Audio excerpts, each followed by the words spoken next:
Dataran tinggi Dieng, Jawa Tengah menyimpan sejarah keharmonisan hidup beragama dan kepercayaan sejak berabad-abad lalu. Agama Jawa kuno, Hindu, dan Islam pernah dan masih tumbuh subur di tengah masyarakat.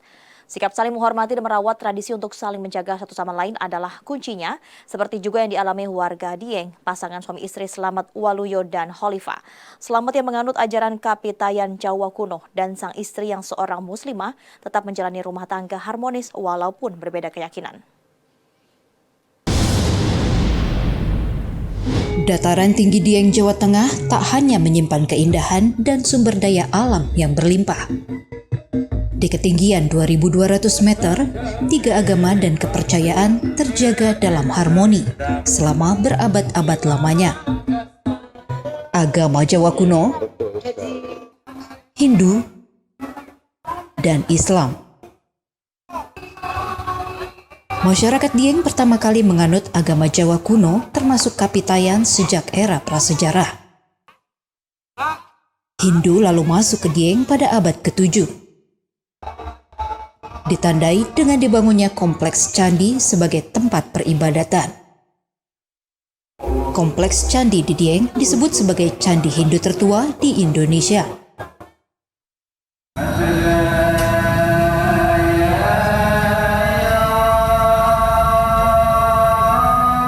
Islam menjadi agama termuda yang masuk ke Dieng.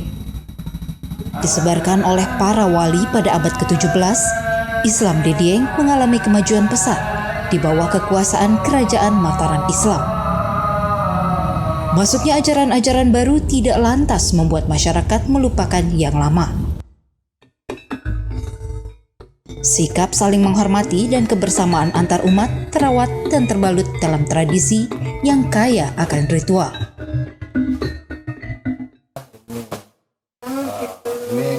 Pasangan suami istri Slamet Waluyo dan Khalifah boleh jadi mewakili tak hanya potret keharmonisan rumah tangga, namun juga pluralisme di Dieng.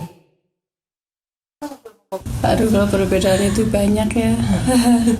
Kadang kita beda pendapat juga sering, karena keyakinan itu aja kita sering kadang bikin gimana ya Pak.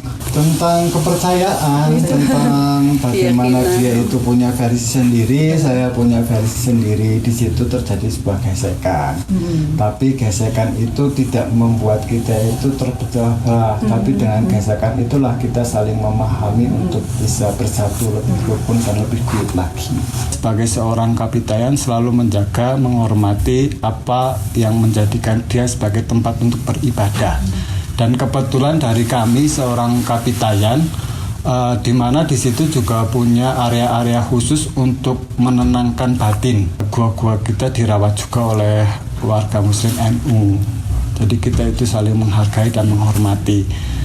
Karena saling menghargai dan menghormati itulah Dieng itu terjaga.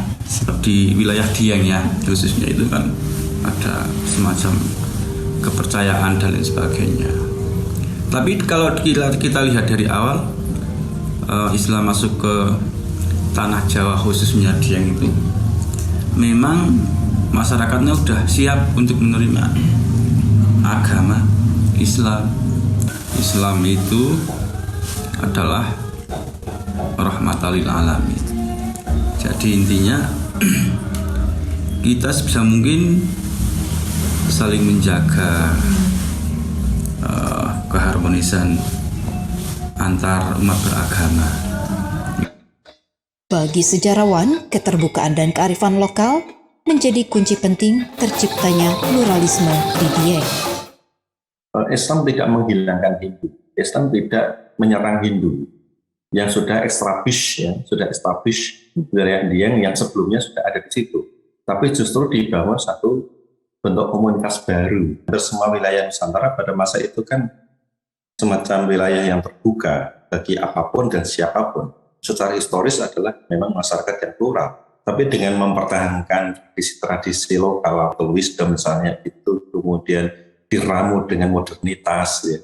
Dan kemudian itu membangun sebagai sebuah wacana kemodernan. Menurut saya itu akan menjadi satu kekuatan yang tidak tertandingi di dalam memahami intervensi apapun.